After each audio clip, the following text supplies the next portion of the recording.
इस वक्त पाकिस्तान में 3 करोड़ के करीब भेड़ें पाई जाती हैं, जिनकी 28 के करीब नस्लें हैं, जो कि मकामी लिहाज से मौजूदगी और मुनाफा बख्श हैं।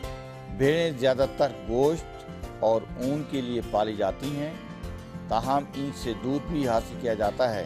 भेड़ का गोश्त बलूचिस्तान और खैबर पख्तूनख्वा में अच्छे दामों फरोख्त होता है। अब काफ़ी सारे लोग भेड़ें पाल कर मुनाफा बख्श कारोबार कर रहे हैं।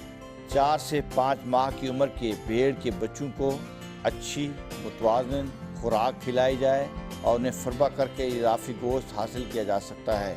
अगर चरागाह में चराई कम हो तो जानवरों को इजाफी ग़िज़ाई ज़रूरत के लिए उन्हें बाड़े में सब्ज़ चारा और वंडा मुहैया करना चाहिए। वंडा सिर्फ 3 माह तक खिलाएं, इसके बाद जानवर फ़रोख्त कर देना बेहतर है। फरबा करने के लिए तंदुरुस्त जानवर खरीदने चाहिए। उन्हें अंदरूनी और बैरूनी कर्मों के लिए दवाई पिलाई जाए।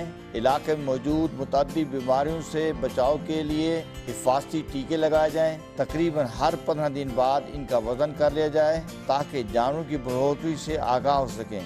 बाड़े में जानवरों की रिहाइश के लिए मुनासिब जगह, साफ सुथरे पानी की फराहमी, हवा और रोशनी का मुनासिब इंतज़ाम ज़रूरी है। 3 माह के अरसे में 50 मेंढे पालने पर तकरीबन 5 से 6 लाख लागत आती है।